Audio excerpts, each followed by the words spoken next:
There. Oh. Is this it? This is the new machine. I expected something bigger. It's small.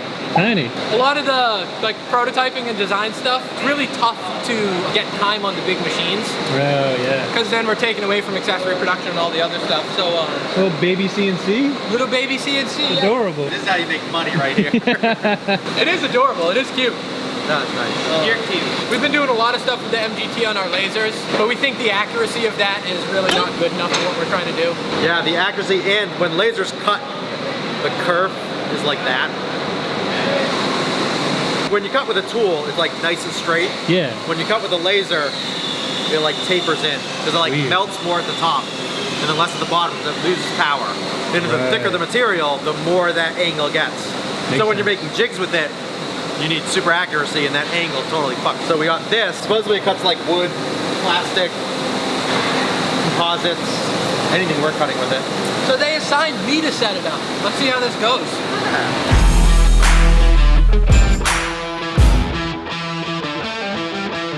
We're doing it. I'm pretty happy because I have zero digital fabrication experience. So what are you actually cutting? A tool holder. So it comes with a lot of bits are stored in these types of things. I think this little cutout it's doing right now is for your wrenches to install your tooling. Nice. So kind of cool. That's nice. I haven't broken anything yet. Oh yeah, I like it. I love it. It's cool. Made in the USA. The next day. How's it going? Pretty good. Pretty good.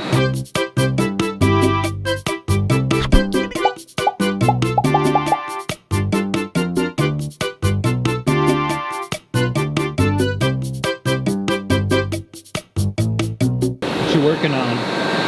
Rail with gauges. So I got a few gauges over there. I have some leg gauges right there, copper thickness gauges, armrest thickness. So these are what you've been programming and cutting on this bad boy.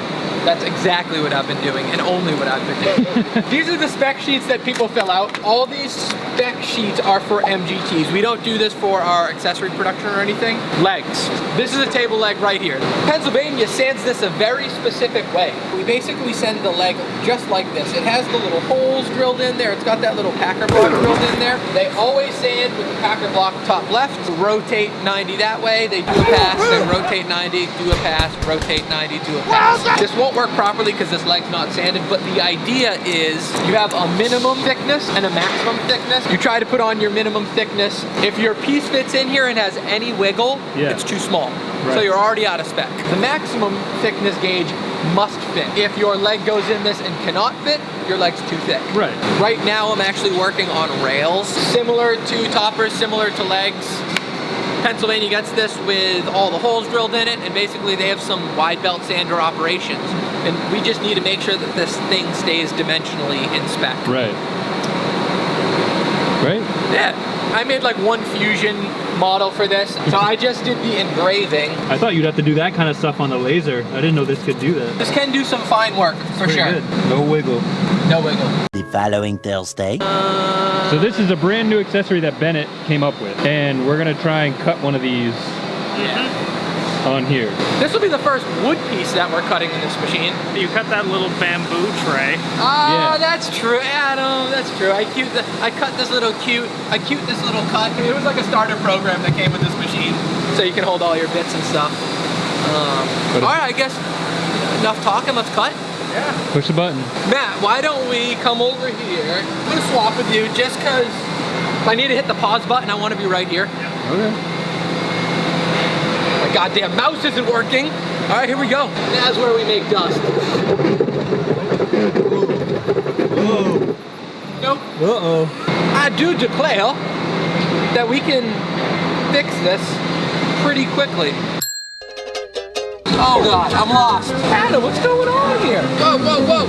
This is crazy. Oh my Lord. Give us 10 minutes, we're gonna solve this. Let's, oh wait, no. Okay. Yeah, should be. What do you mean? So close You can almost taste it. Let's do this. Yep. All right, let's do it. Nothing could go wrong now.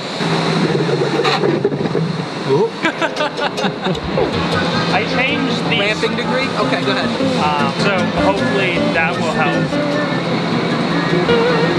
This is gonna be an entire episode of just us fucking with us. Here we go. Spinning.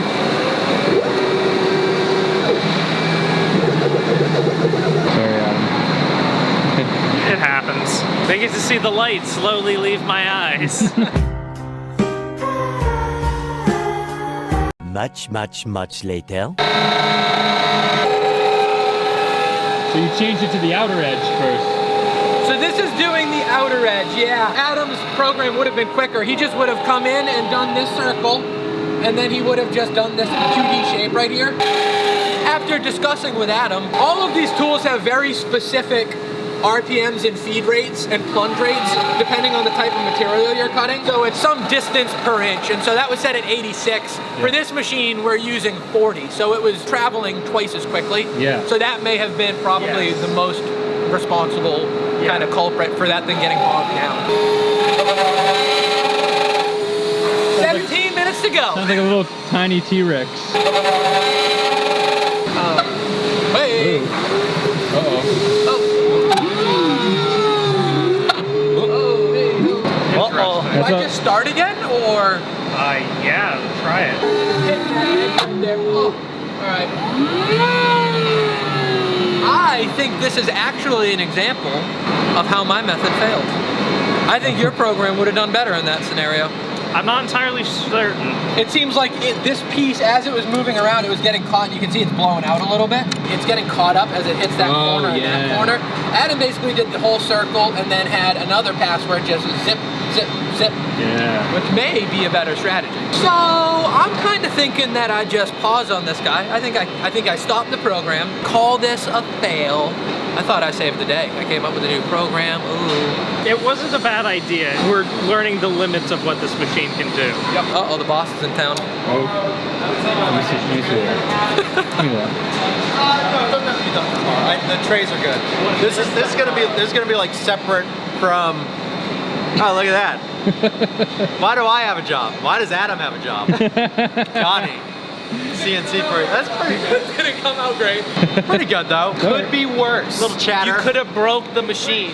The CNCs we have are 40 times stronger than that. Don't count that little guy out. I fucking love this machine. I'm the biggest fan of this machine. No, what we need to do That's great. is do like mini prototypes, like super tiny shit, we just need to for profile. We need to get into tabletop tile keychains for JJ. That's your blank? That's the blank. It's cute, isn't it? It's so tiny.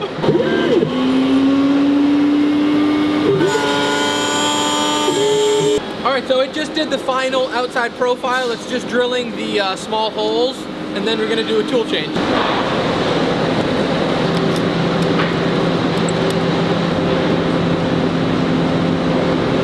All right, this is the cool part. I've never done the 3D stuff before.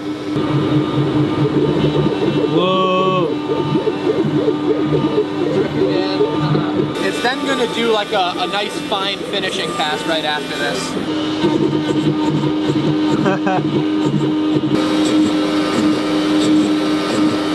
There is one more. It's gonna do a spiral in the same shape now. Whoa, this is taking off like next to nothing. There it is. That feels actually really smooth. Yeah. You know, Oh yeah, that feels sanded. It really does. That's nuts. We gotta break the edges, right? You gotta give it that craftsman's touch.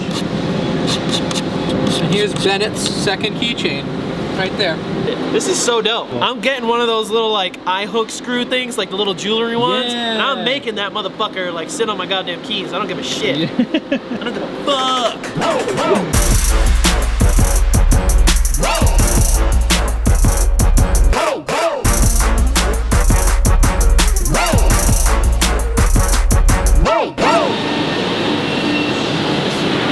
In the name of Oh shit!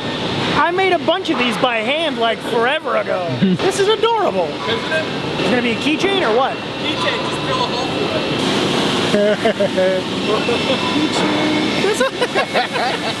So yeah, we're gonna give a bunch of these away. Hell yeah. Whoa.